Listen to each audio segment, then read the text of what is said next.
swell up and start actually performing for a consistent basis.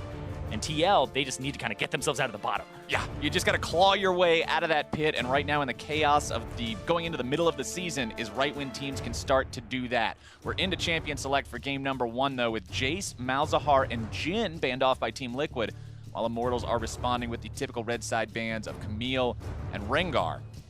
I have to see what they decide to go for the third. They're thinking about it for an extra second, because LeBlanc would be the usual pick here. Yep. But with Jhin and Varus being the 2 big AD carries, they may be giving that Varus away for free. Well, here's the thing. If you don't ban LeBlanc, you can get Kha'Zix, Varus, and then there's also another thing on the table as well with the LeBlanc if you don't. So now Varus banned away. So now Ashe jumps up in priority. LeBlanc, Kha'Zix are all up there now.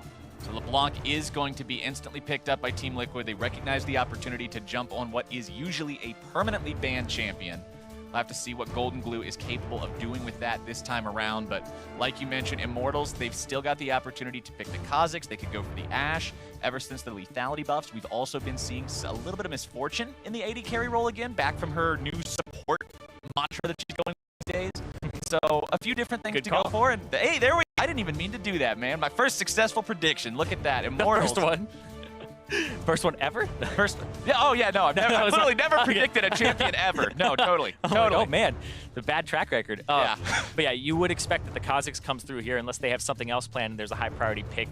Rise still on the table as well. The teams have really been loving. Or you could pick a Corki and go up against the LeBlanc. Pick a Exhaust. It's something that I thought CLG actually should have done in the previous set, was pick up the Corki instead of the Jace, have mixed damage now. So they have a mixed damage palette. You don't know exactly where the misfortune is going, but you know that there's going to be a decent amount of magic and physical damage on this team. And you just immediately called my prediction with a prediction of your own. Back-to-back, we are on fire so far in this champion selection phase as Corki locked in pick number 2 for Immortals, but that leaves Kha'Zix up and available for Team Liquid to decide to grab him for themselves. A lot of damage and assassination potential on the side of Team Liquid with only 2 picks having been locked in so far. Yep, and then the Ashe is going to get picked up as well because it's just such a high priority now. And Piglet's going to be on that one. So Cody's son, we've seen him play Ziggs. We'll see if he falls back on something else like a Caitlyn or an Ezreal, which is very popular as well, considering when the top tier is out of there. Or if he's just playing the Misfortune, there is always the opportunity that he could be on. That's actually a very, very good point. I actually think that's a good point that we definitely can't ignore because it's a flex pick that applies a lot of pressure in the champion select because now, moving into the second part, Team Liquid are like, okay, do we treat Misfortune as a support or do we treat it as if she's an AD carry? Because you could ban Zyra here, and if it's a Misfortune support, it actually meant nothing. You're just wasting your ban. Exactly. And that's a really cool mind game that you can play now with 10 bans being the norm in LCS, is if you pick one of those champions that can play either role, sometimes your opponents are just going to go for a swing and a miss completely on their second part of the bans, and it's like we're back to the old 6-ban system. But the bans coming out from Liquid, it's going to be Lee Sin first. Their opponents responding with top laners. Rumble and Shen going to be taken off the table. Yeah, the Maokai, just getting rid of some of those bad matchups for him. The global pressure, the Rumble that Lourlo had played 3 times. Lourlo actually has been playing more carries now, and they haven't been some of the best performances from Team Liquid. His Rumble ultis have been good, but there were too many deaths to really be like, you know, that's an A+ for him or anything like that. Because Lourlo, he was definitely one of the underperformers yesterday. The final ban for Team Liquid, they're just going to decide, you know what, we're not playing the guessing game on the Misfortune. We're not flipping that coin. 80 carries and supports, completely leave them out. Go for the Graves instead. Exactly. That's what a lot of teams will do when they play against a team that's flexing so hard, like a Misfortune. Don't ban out support. Wait and see. They're going to last pick something that'll finally give it away, but they go with the guaranteed. You know that jungle hasn't been picked. Regardless of AD carrier support or whatever, jungle is the one thing that you are certain of, so you ban those out. Hopefully this Elise pick is going to go a little bit better for Dardoch than it did for Inori in the previous series that we saw. A very, very convincing game for FlyQuest over Phoenix 1 in the second match of that series. Inori's Elise not doing what he wanted, not getting the results he was hoping for. Dardoch going to be looking to shape that up a little bit better for himself. Yeah, and Immortals had commented yesterday that they don't actually mind that Dardoch gets target banned or he gets 4 bans thrown at him and a pick taken away. He's playing things like Warwick, he's playing things like Elise. He's actually freeing up the team to pick priority stuff and flex around by allowing himself to have a deeper pool, access that, and play it with the team. That's kind of the conversation that I was having with Jat yesterday where he mentioned that it's kind of strange where you take your star player and you're like, you know, we can give him something that's sort of, not that great. But at the same time, it's a compliment because they're saying, look, we've got so much faith in this guy. We know he's such a capable player that we can put him on something that might be B tier, and he's still going to have an A or S tier performance. Yep, and I think that that's a strength that Immortals are now flexing around, and that is going to be the Misfortune AD carry, like you had said previously. So good call on that one, too. We got it, and it's going to be Thresh supporting her, while the last 2 picks on the side of Team Liquid are Nautilus in the top lane and Karma down there on support. And so, looking at the team compositions, Immortals, mixed damage here. You don't usually have AP damage from your jungle currently. Elise is really only one of the top tier ones that has that. Everybody else is just physical, so now they actually have a good spread here. The high damage AD carry. Plenty of initiation tools on the side of Team Liquid. You've got Nautilus, who every single ability is some kind of a CC. You've got the Ashe arrows, too, if he can find that mark, especially on somebody like a Misfortune. No inbuilt escapes. Granted, there is going to be a Lantern to maybe provide some protection, but there's not something like a Tahm Kench there to eat him totally to safety. So there is some real playmaking potential. Yeah, especially against low mobility champions like the Misfortune and the Elise. But there's some dodges there. Looking at win conditions, it's going to be hard for GoldenGlue to get anything done against double exhaust. So if they can end up having a split push strategy turn online for Team Liquid, that could possibly work if they're running teleport with the LeBlanc. Could be a 1-3-1 here that I know Liquid have actually been gravitating towards when they have tank tops with priority like a Nautilus, who could just constantly shove out the wave faster than the Maokai. And then they can have a good favorable matchup in the mid lane. Check it right now. Yes, GoldenGlue does have teleport, so it will be a teleport LeBlanc looking at a 1-3-1, possibly from TL. Now, loading into this game, yesterday after the Immortals' victory over Dignitas, we talked to Dardoch a little bit. He was saying that he was excited to play against ReignOver because after the performance yesterday by Team Liquid, even though they lost to Cloud9, they put on a much better show doing it. He was saying ReignOver is back in form. I'm excited to play against him. This jungle matchup should be pretty good. Yeah, and Dardoch usually isn't one to give out a whole bunch of high praise, right? Right. He's one of the guys that says, okay, you know, I just think this guy didn't play very well, got carried by his team, etc. This season, he's been, he's kind of had to actually say some very positive things about people because of the fact that, he's looking to be less toxic himself. But also, I think that just the jungle in general in NALCS is quite strong with the talent that is currently here. Moon's performing well, Cadian, across the board. So you really do have to be not just like a star player, but a star team player. You got to give credit where credit is due. If somebody's going off, you pretty much have to recognize that, as now nobody's going to be really looking for anything at the start of game number 1. You can see the 5-point spread coming out from both of these sides. Dardoch going to go ahead and just place a neutral ward there in the river to keep an eye in case Lourlo and ReignOver try anything cheeky, but Lourlo will respond with one of his own and just get himself back out of there. Both junglers starting on the top part of the map, which is kind of a change we've seen ever since the 3-second delay on the first camps. Bot laners do not want to be giving that leash, so it kind of just goes to top lane's job. Yeah, got to get priority in the lane, got to be a little bit further up. Matt and Piglet deciding to go for a little bit of damage here onto Olleh, going to chunk him down for about 40% there with the Enchanted Inner Flame, along with the volley into the auto attack from Ashe, but nothing too crazy onto him, just a little advantage. Give me more ability names, go! More ability names, more. That's pretty much all we got to talk about at level 1, man. We're going to be rattling off the entire thesaurus of League of Legends ability names as Pobelter what was that eats some damage from the distortion from LeBlanc. All right. But yes, the fact that he took the teleport in the mid lane for GoldenGlue means that if he does get an advantage here, he can go to a side lane and it becomes incredibly annoying to play against. But Corki doesn't always struggle against that as much as most people would think. Auto attacks, he can buy a Hex Drinker, not feel bad about it, get a Maw, has an exhaust himself, and he has the package that is like a pseudo teleport where it can get you from one place to another. So if he's actually just in a side lane against the LeBlanc, it's not awful, right? Right. And so if Immortals can actually be even in that lane, the teleport won't mean as much for GoldenGlue. Now just take a look at the other side of the coin. Corki does feel okay, and comfortable building that Hex Drinker, but at the same time, it's worth it to mention that if he is in a lane where that is required, it's gonna delay that big Trinity Force power spike that Corkis like to grab so they can be that huge mid-game threat. When that package delivery comes, you want it to have a thump behind it. Yeah, I've actually noticed that a lot of mid laners, especially in professional play, will be quite wise about their build path. We would see it all the time where if the enemy locks in Syndra, it's kind of just a tax on your inventory where I gotta buy the Negatron Cloak. It'll be an Abyssal Scepter one day, but I have to buy it. I'll sit on it for a long time. That's fine. And I think that that's kind of the tax that he's willing to pay. Some people against Malzahar would be like, all right, we gotta buy a QSS, inventory tax on that slot, etc. So I think the Hex Drinker isn't isn't awful, like you said. It's just going to delay the build a bit, but mid laners will play around that with their team and wait for the spikes most of the time. Keystone Masteries at the bottom part of your screen. Worth noting, both top laners have gone for Courage of the Colossus. No grasp, that extra laning capability. And another thing I want to go ahead and point out is Cody's son's AD carry Misfortune is going to be running Deathfire Touch, so that those big bullet times might be adding a little bit of extra kick to him when he gets them off. Yep, also the fact that the Q is a single target spell, so it does the full burn, and it has a very good AD ratio on it. I actually think that this is it's interesting because I was doing some math behind it, and Thunderlords is pretty much better at all stages of the game unless you have like 300 plus AD or like 600 AP. Some really ridiculous number. Because Deathfire Touch doesn't really scale off of level, whereas Thunderlords does.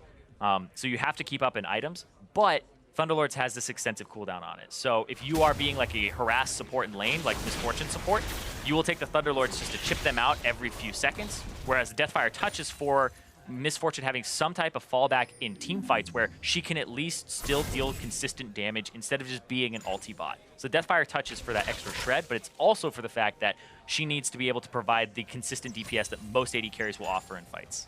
Right, as an AD carry, you can't just pop the bullet time and then say, I hope that was good enough, walk away and rely on the team to do everything else. See you 25 seconds later when my Thunderlords is back. Let's go. Catch you in a while. As GoldenGlue is looking to catch Pobelter with some damage here in the mid lane. Takes a nice chunk out of him, but can't really do anything else for the time being. Cody's son and Olleh continually going to be forced back by Matt and Piglet here as they've got total control over this. You can see Olleh's health bar never really recovered after that level 1. He's never been the same. But he is actually looking for Dardoch to come down here. Dardoch has nothing on the bottom side, so if you're just looking at the minimap, you can kind of read that he wants to gank bot. He has mobility boots. If you get him in, he's just way faster than the lane opponent. He's trying to get there if he can. Olleh looking for something, but not able to get there in time. Yeah, that's interesting that he wasn't lanterned in or anything like that. It was possibly for if he was going to engage really hard and it gets turned, he saves the lantern for the escape. Some kind of a save, right? They're saying we don't know exactly where ReignOver is. Maybe he shows up, it's 3v3. We have to have some kind of an escape pattern, but of course, because they go for that, they aren't able to make the play to begin with. Olleh forced to go back to base. Desynchronized backs between himself and Cody's son, so Cody's going to be enjoying the ever-so-fun experience of the 1v2 until Olleh can come back and give him some relief. Fun. But the problem here is the back timers from TL get to be synergized, they get to do it at the same time, and now there'll be a little bit of a gap where Cody's son has to clear this minion wave out. Olleh will now roam. He gets to have a few seconds where he can either make a 3-on-1 play, ward the river, which you will typically do after your first back, whether you put your control ward down in the bush and try to get control of mid on the side. This is a little bit of an opportunity for Olleh that can't be matched. But issue is if nothing gets accomplished, then Cody's son will get 2-on-1 and really nice hawk shot there.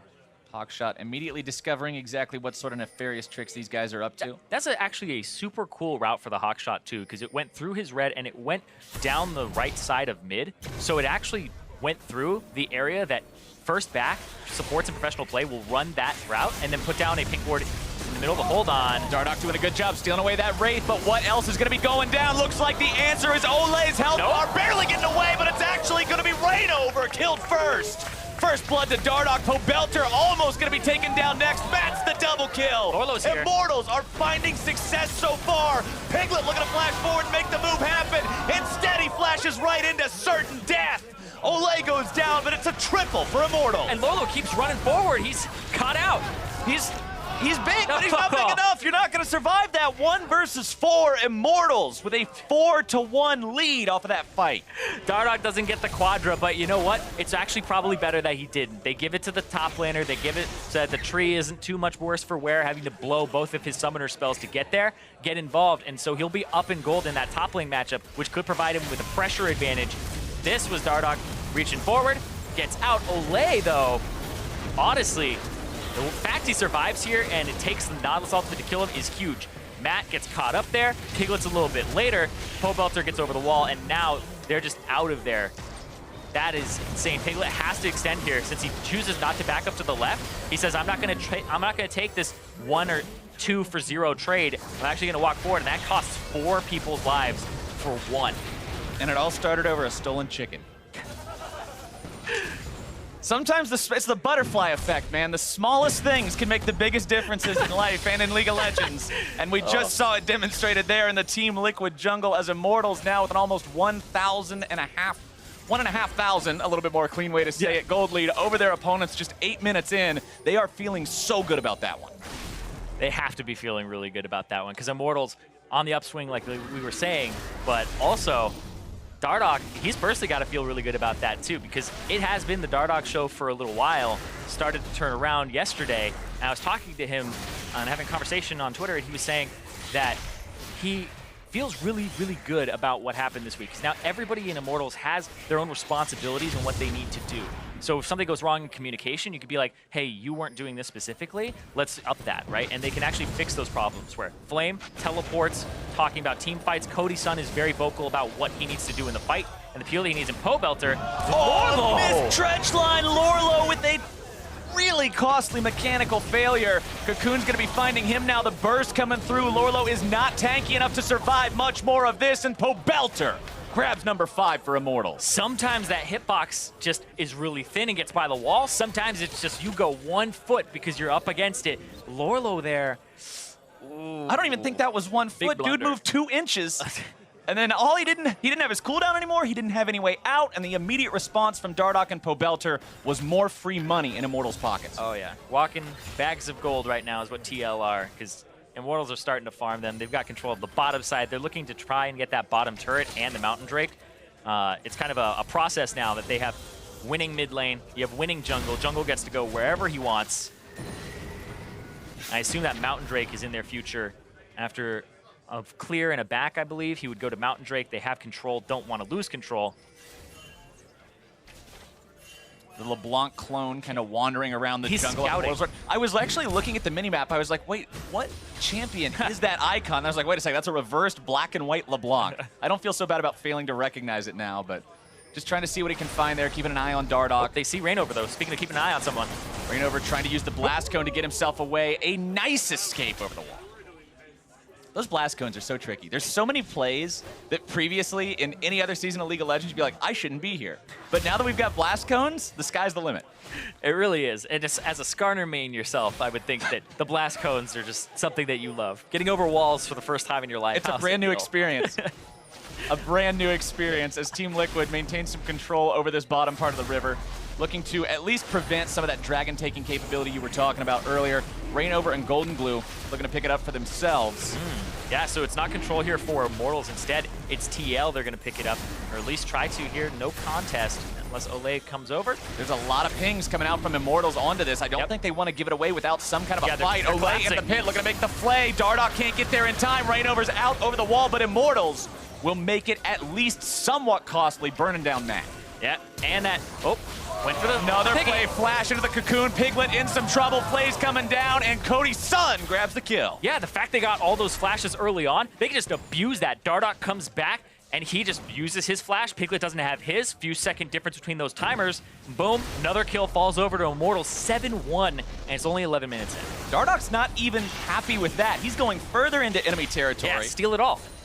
This is really ruthless play from Dardoch. Well, you can't be nice in the jungle, especially right now with spawn timers having been boosted up and being longer between camps.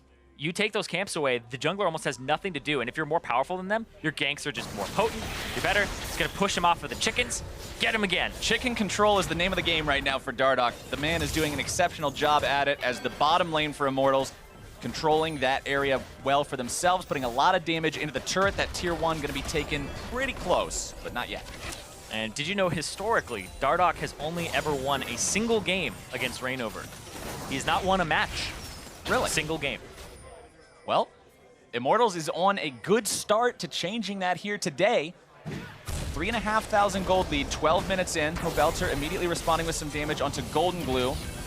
Bullet time going to be used by Cody's son there as they get themselves away. They had Dardoch hanging around down there, but they decided they don't really want to do anything with it. Pobelter and GoldenGlue, again, just the fighting is non-stop between these two. The rockets are going to continue firing off as he has to valk himself away from that. Still has Hexdrinker.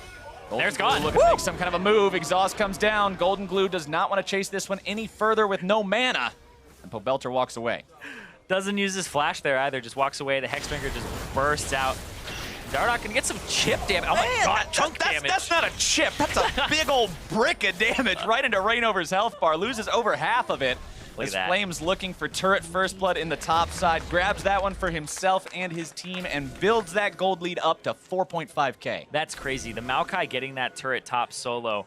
Lourlo had roamed twice, and hold on, they're picking on ReignOver. They're trying to actually just catch him out. They're looking for him again. A nice play. ReignOver going to be forced to flash out. Cody's son looking to grab some extra damage here. Immortals cannot quite find their man, but they scare him all the way out as Pobelter accidentally hits the arrow in mid lane. But they're still going to get control of that left side jungle. That's the blue buff taken away. That's those wolves not being able to be picked up just yet. And ReignOver has to go to the right side of the jungle now, pick up his red buff, and that's pretty much all he gets here. So Dardoch outpacing him. The team is now playing around Dardoch because he got such an enormous lead at the beginning of the game. 3-0 and 4 on this Elise so far. The Runic Echoes with the Skirmisher Saber fully completed. Yeah, and I love that he has a Dark Seal on top of it. The Dark Seal efficiency is actually ridiculous. When people talk about Dark Seal, they're like, oh, it's a bit risky item, right? Actually, when you buy the item, it's stat efficient by itself, and then it actually only sells back and you lose 105 gold total.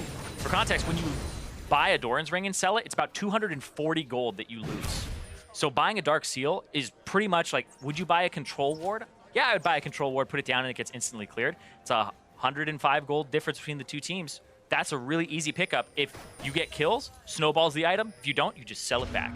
No real risk for the reward that could potentially be the payoff here for Dardoch. He's already got 3 stacks of glory on it, some extra AP under his belt, which helps contribute to that massive amount of burst that you saw him land onto ReignOver there in the mid lane. ReignOver, normally the predator in the jungle, the guy who's looking for the kills, but he's kind of got to be the one who's aware of exactly what he's walking into if he gets too close to that spider. Ooh, speaking of not getting close to that spider, that haunting guys already, getting the magic penetration, trying to just bully ReignOver out of the jungle. That's honestly what he is trying to accomplish here, is just take over the jungle, make sure this Kha'Zix does not get to a point where he feels like he has any control in this game, and just put ReignOver behind, keep him behind. Immortals now with a 5,000 gold lead 15 minutes into the game. We want to see them make something of this. 5K is an awesome lead at this point in time, but you've got to be able to turn that into objectives, put your guys where they need to be, and really turn that into more. Make that lead be something that chokes your opponents out of the game, puts you in an even better spot as time goes on. Yeah, and now's definitely the time to do it with item disadvantages on the opponent's side. Immortals, you can see Yomu's Ghostblade completed bottom. Looks like Dardoch wants to make a visit here because that bottom turret, not very healthy for either team. So if you can just knock this one over, make sure that they have to spend so much to just get a little bit more damage on your own turret to take it down later. Both junglers will be hanging around, sort of reading what's going to be happening here. Mid laners are hanging around in the fog of war right now. Dardoch not going to be getting his cocoon onto Matt. Backs himself away. ReignOver is going to be doing the same as they both realize they've been found out. Drake will be live in about 45 seconds. Second one is going to be Cloud. Liquid got the first one. They paid for it with their support. Immortals should feel very comfortable about taking control over the area and grabbing that this time around. They just need to open up that bottom here, and Olleh going for the play. Olleh looking to make the play. Here comes bullet time. Piglet is going to be absolutely eviscerated by that damage. Dardoch still looking to make it too. Cocoon will not find its shot. Instead, Dardoch going to be forced to flash back. He's feeling himself today. Dardoch's like, I got it. I can get this guy. Blows his flash to get out afterwards after missing, but it doesn't matter. They get the turret, mission accomplished. They get the turret. They've got control over the area for Drake that's going to be spawning in 10 seconds. Pobelter's having to run away from ReignOver, who comes in and looks to find the burst. The exhaust is used. Pobelter stays alive, and the response from Liquid is underwhelming. Yep, and they're going to lose so much that bottom tier 2 turret. There's going to be lots of waves just crashing against it. Mid lane, it's not even going to be comparable in the CS that's lost there. And now, this bottom lane is shoved so far in that Drake priority goes over to Immortals. They have the inside track on it now. And it just looks like Scuttlecraft is probably going to be taking that. Really good play from Olleh. The team is just on the same page now. The Immortals are actually playing like a well-oiled machine. And that was through both summoner spells of Piglet, too. Heal and Flash both used, and he still loses. It's a rough situation to be in. Damage. Love to see what Cody's son has done so far in terms of this game in damage, because this Misfortune, it actually does a lot. If you can actually set up the bounces as well, it's not just the ultimate that shreds people. And this is kind of the reason this champion's coming back into popularity as an AD carry, the whole lethality thing, right? The new trend with how strong lethality is. Ashe with this crit build just feels like she's not anywhere near that power level. Yeah, and something I noticed with like a lot of the lethality builds and why they're so effective is they're the spell casting AD carries, but also some of them are the ones that have automatic crits on their kit. Where Jhin has an automatic crit, lethality is really good for him because you're automatically getting the value of not having to buy a crit item. Misfortune actually has automatic crits on her bounces. If she gets a Q and it hits the person, it can actually chunk them out very heavily. But it's her ultimate is the big one there. Now Cody's son and Olleh have decided to rotate themselves mid lane, and Rift Herald is going to be taken by Immortals. All right, who's taking this? Is it Maokai or is it Elise? Place your bets. Somehow I feel like this isn't a very even bet. I feel like Elise is probably going to be given this thing. I don't know. We'll see. I mean, it's to be Flame. fair, I guess Flame. It is Flame. Hey! Okay, I'm wrong. I was putting all my money on Elise. I was like, this is going to be extra burst. The spider bite's going to sting like hell. And like, nope. Flame got the first turret. He deserves the honors. He's going to be picking up that Rift Herald. But this is interesting because yesterday, for those of you who did not watch Immortals versus Dignitas, Immortals also got Rift Herald in those games. Yeah, it's really strange that people are actually getting the Rift Herald, but the Rift Herald goes over when there's really nothing else to do in those moments. They have about a minute before it despawns. They could have possibly been defending bottom, but they were already swapping into a 1-3-1 formation. Flame bot with TP, put the Corki top, and then have your AD carry, support, and jungler hang around mid. So they were already formation swapping. They just said, this is the time to get Rift Herald if we're ever going to get it, and we can sacrifice bottom turret for a 20-minute buff. And when you get it that late into its lifetime, when you get it at the 19-minute mark, that means it's going to be on that Maokai till 39 minutes. So the entirety of the mid game and a good while even into the late game, Maokai is going to be using that. Yeah, a lot of these games don't end up going 39 minutes. So. Right. And the pace that this one is on with a 6,000 gold lead in favor of Immortals already, it's looking pretty dire. Dardoch picking up even more in terms of AP. And that's burst too. The auto attack on top of it, up. All right, that's just the clone. No worries there. That was interesting. The clone kept walking in place after it got hit by that was a really wonky animation. Maybe you can tell. We'll see. Flame getting himself in a spot where he does not want to be. Gets pulled to safety by Olleh's Lantern. The inner flame comes out, but the turret goes down, and Immortals have taken down all three of that outer ring. Now they've got a little bit more freedom to move up into enemy territory, put some more wards down, gain more control over the map, and continue to choke Team Liquid out. Yep, hitting big power spikes too. The Trinity Force came out. Sunfire Cape top lane, so extra shoving power. And Edge of Night for Cody's son. He's at those two lethality items. Can't really be caught out as easily now by a LeBlanc or an Ashe Arrow. And the Black Cleaver, I assume, is next to just deal with Lourlo and add so much extra damage here. And that's the thing is, the way that lethality and armor penetration works is you'll lower the person's armor first, and then you'll just do the flat afterwards. Yeah. So you're actually penetrating more overall because of that. When the stats work like that, there's no reason not to go for something like the Black Cleaver. It just synergizes so well with the champion, so well with the ability. And if that lands properly in a team fight onto multiple people, it's just GG. Everybody's kind of grouping up for a good old-fashioned ARAM at the time being, though. Mid laners are going to be off to the side. Teleport available on everybody in the game that has a teleport to use. GoldenGlue's got his, Lourlo and Flame as well. Package also up and running on Pobelter for a few more seconds. Going to expire very, very soon, though, so he's got to find somewhere to drop this off. And it's going to be on that brush. That's how you check the bush. Just do it, walk back, clean up the ward. But yeah, a lot of the times the other team will play very passive when the package is up if they're conscious of it. Otherwise, they just get slaughtered. So he's playing to the bottom side of the map now. And they're going to go for bottom control here. Flame will be the split pusher on the top side. And they actually do have bottom control. There's actually no vision here. They know it because they ended up sweeping both areas. You can see Dardoch just went off a cooldown. Blue Trinket's going to spot Olleh out. He's the only one they saw. They know that he's hanging around there. Yep. Not exactly aware of what Dardoch is doing. Flame is out of position. Flame being caught out right now by ReignOver and Lourlo. Arrows coming in from Piglet as well. Nautilus ultimate used here onto the Maokai, but there's that bullet time I'm talking about! Cody's son! A killing spree over the wall as GoldenGlue's looking to find the follow-up. Flame now going right back into the fight. The glimpse of the void provides the extra burst, and it's 2-for-0 Immortals. And Immortals just have so much power behind them right now. They can go for that mid-tier 2. Pobelter didn't even have to join that fight. He is bottom, actually just working on that turret, trying to accelerate this gold lead, and it's going to be about 10,000 at 23 minutes. Talk about momentum. That was awesome for Immortals. They take down 2 different tier 2 turrets, and now they've only got 1 left to take before they have to start working on the enemy base. This is the definition of first world problems. I have all this gold I don't know what to do with, but Immortals going to put it to use here. Flame, it takes him a long time to be like, okay, what am I going to do? I'm not going to go over the wall. I'm baiting them towards Cody's son. GoldenGlue goes in the back, gets exhausted. Olleh is on peel duty, and then the LeBlanc no longer can get in. The hook actually still lands on him off on the side, and they were able to just collapse. The LeBlanc was too busy, and that was a 4-on-5. Oh, now Piglet in some real danger. The cocoon comes out and Piglet goes down. Cody's son making some kind of a move, but Liquid is on Baron. It's not going down incredibly fast though. Down to about 4K. Immortals is going to be looking to cut these guys off. Even if they grab it, they're likely going to be taking some losses on the way out. GoldenGlue trying to get over the wall. ReignOver's already gone. GoldenGlue is just completely destroyed. Matt looking to find the back. The rockets from Pobelter are going to be interrupting some of these backs. Lourlo and ReignOver still hanging around. Lourlo, the TP gets canceled. He's not going to be doing anything. ReignOver's bug gets squashed. And Lourlo is trying to slowly lumber and stomp his way out of the fight, but he's not going anywhere today. Cody's son dominating. Yep, the chase there from TL, right on point, able to actually have enough movement speed and gap closers to make sure the recalls can't come through.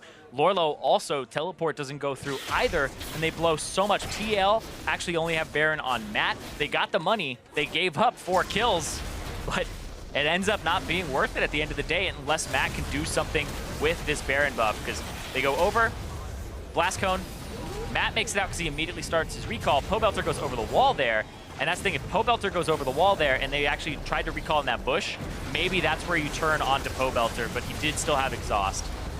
Lourlo didn't have his TP get canceled. He manually canceled. Yeah, he stopped it. He was like, okay, we're turning, but that wasn't the moment to turn. So this looks like TL with a lot of hesitation behind them. From the beginning of the game, it seems like Lourlo, in particular, has been overreaching a lot, and the calls have been really scattered. 11,000 gold, almost the lead for Immortals 25 minutes into this game. There's almost nothing you can do about that from Team Liquid's point of view. You're pretty much crossing your fingers, hoping for some kind of an insane throw at this point, because Immortals have built themselves such an enormous advantage that there's almost no angle, no strategy that you can craft that puts you in a spot where you can still win a fight. Yep, comes down to unforced errors and stalling out the game. We've seen already a stall today from FlyQuest, down 8 turrets to 0. But Immortals... That's FlyQuest. That's what they do all the time. That's like their trademark. That's their thing. Olleh, no fear. ReignOver still hanging around. Flay going to be coming out. ReignOver jumping away. Pobelter grabbing a killing spree onto Piglet in the meantime, just off to the side by himself. He's got Flame coming around to help him with that flank. This final tier 2 is not going to be standing for long. A 4 versus 5. The gravity of the situation right now for Team Liquid for the next 25 seconds. GoldenGlue jumping back towards mid lane to try to stop this push. A 3-2 split right now. Not the most common thing in the world to see, but it's working pretty effectively for Immortals as Pobelter getting himself back from those chains. Mid lane inhibitor turret going to be going down. Matt is tied up. More damage coming in. Proto Belt Burst going to be flying all over the place. Up into the air they go. They're trying to find the damage onto GoldenGlue. ReignOver's already gone. The mid lane inhibitor is toast. And Immortals are looking to close this one out real quick. Dardoch leading the charge into the top side as well. Inhibitor number 2 going to be dropping just as fast as the first one did. Immortals, a little bit more damage. They'll take that when they'll get out, and they are just primed to end this game on the next push. This has been an incredible game so far from Immortals in terms of control.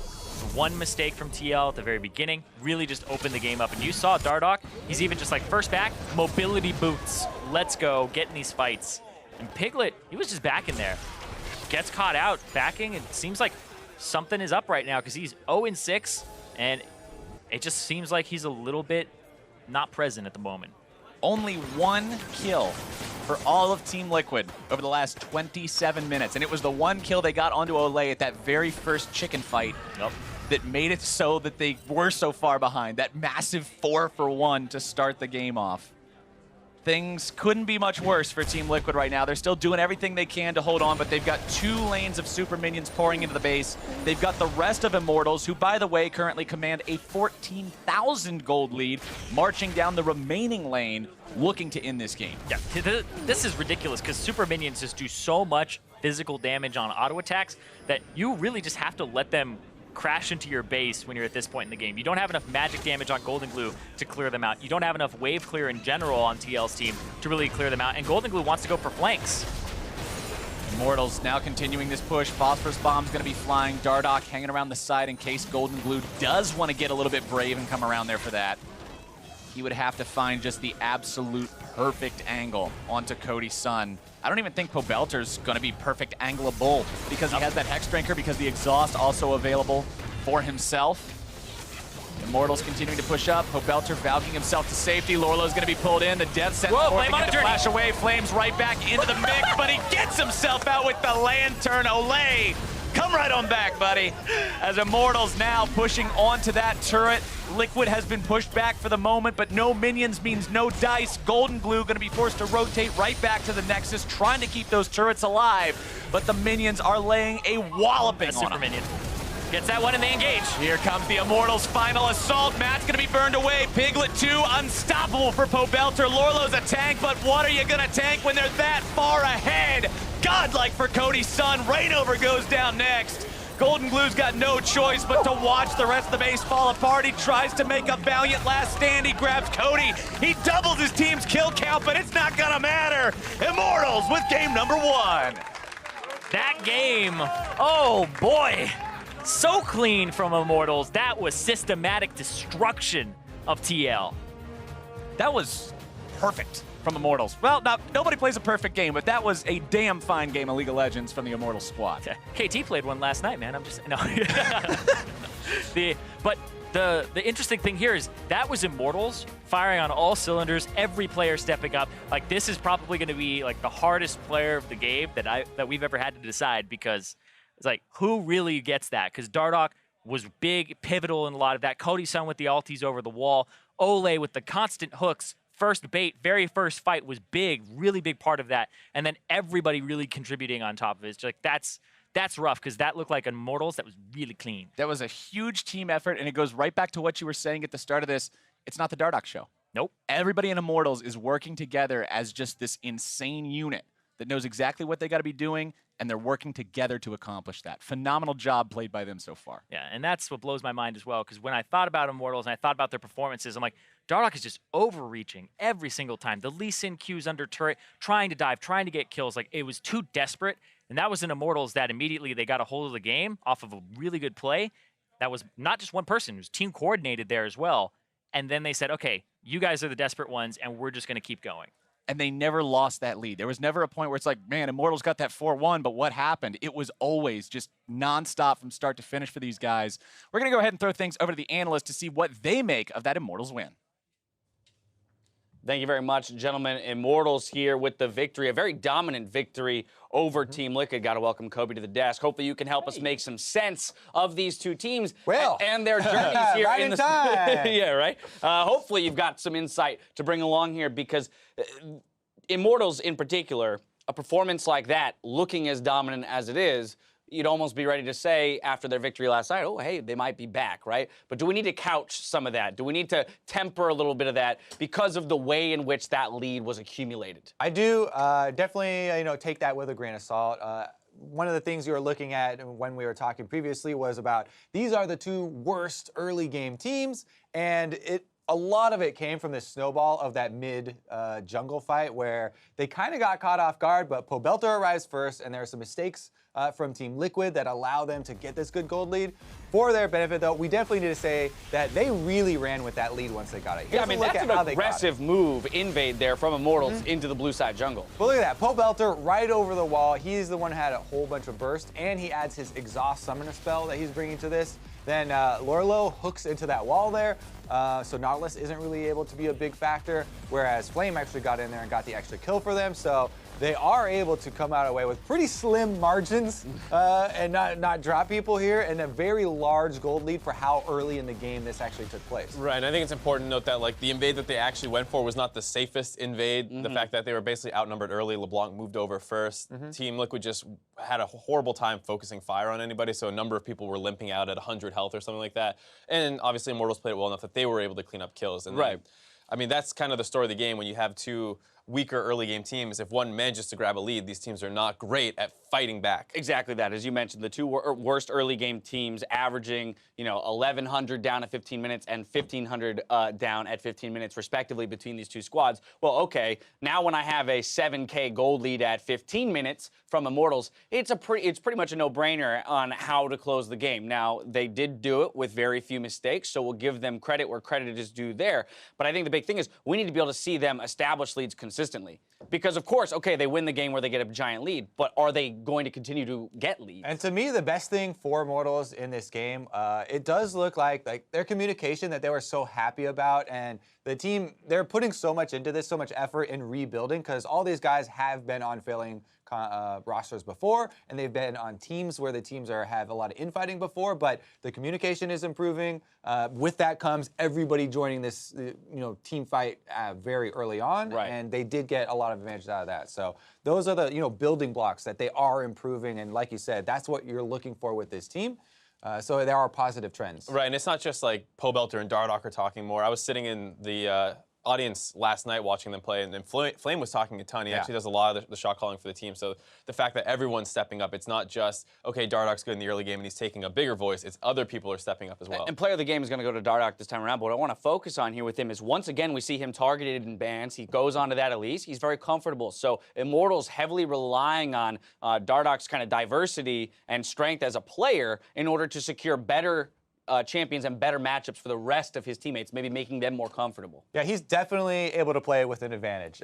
This guy, so often we'll see mobility boots Elise, AP get a lot of criticism because people take it, they go super aggressive, they give up one kill or something, and it starts to go the other way. Yeah. But he absolutely ran over them, getting the early mobility, going with the extra damage, and definitely deserved it, yeah. And just to turn it a little bit around onto TL here, I think you have to criticize them because you don't have to get blown out that hard off a bad early game fight like that. Like it is hard to play from behind, but they have people just getting picked off all the time in like random positions, and they don't seem to once they get a little scatterbrained, it seems like that's it. Like they don't regroup well. Well, very much so. I mean, positioning was definitely an issue in that early fight. We saw Piglet, who, kind of roaming up. All of a sudden, he got sandwiched and didn't really have anywhere to go. But it's good to see Immortals craft a victory from that lead. The question is, can they do it from a place of, being in an even matchup or at a deficit even and claw back into it? Like, for example, we saw FlyQuest do earlier today. Going into game 2 here, on the side of Team Liquid, what's the solution? How do you solve this? Because you got LeBlanc, Kha'Zix, Ashe in your first rotation of your pick ban phase. If anything, when we were looking at this pick ban, we were saying not a very strong one from Immortals and a very solid one from Team Liquid in terms of, the final composition. And they couldn't use it to the fullest effect. I personally don't think they play the meta stuff very well. I think all season they've been struggling. Like, Matt doesn't look good on Zyra or Malzahar. I don't think GoldenGlue looks good on a couple of the OP mids and things like that. The only person who seems to play the meta well is ReignOver a little bit, and even then he's a little shaky, and then maybe Lourlo. So, when they're leaving up these OPs and you're like, yeah, we got LeBlanc and Kha'Zix and Ashe, it's like, two of those you don't even play that well most likely. So I think if they can, now they're on the red side, do that really OP targeted heavy ban phase on the red side, maybe that helps them out more, but I don't know. So I had a lot of positive takeaways from Team Liquid's loss to Cloud9 just last night, very recently. The thing is, those were all on a very similar set of compositions, right? The champions that you're talking about, Piglet on the Varus with these cool flash forward ultimates, Rumble, and then ReignOver with the Graves, farm style, control heavy style. These are the types of things that were getting them those advantages. Even putting Lourlo on the Rumble so he can clear waves from far away when he has to play defensively and stuff. Those are the types of things that you want to carry over from last night, because there were some good things for Team Liquid fans to hold on to, even in that loss. Right. But in this first game, they kind of steered away from that type of stuff. So maybe that's the thing. Maybe game 2, we see Team Liquid kind of revert back to what was working for them last night. Only time will tell. We'll see if Team Liquid can even up the score when we come back with game 2 against Immortals. You're watching the North American LCS.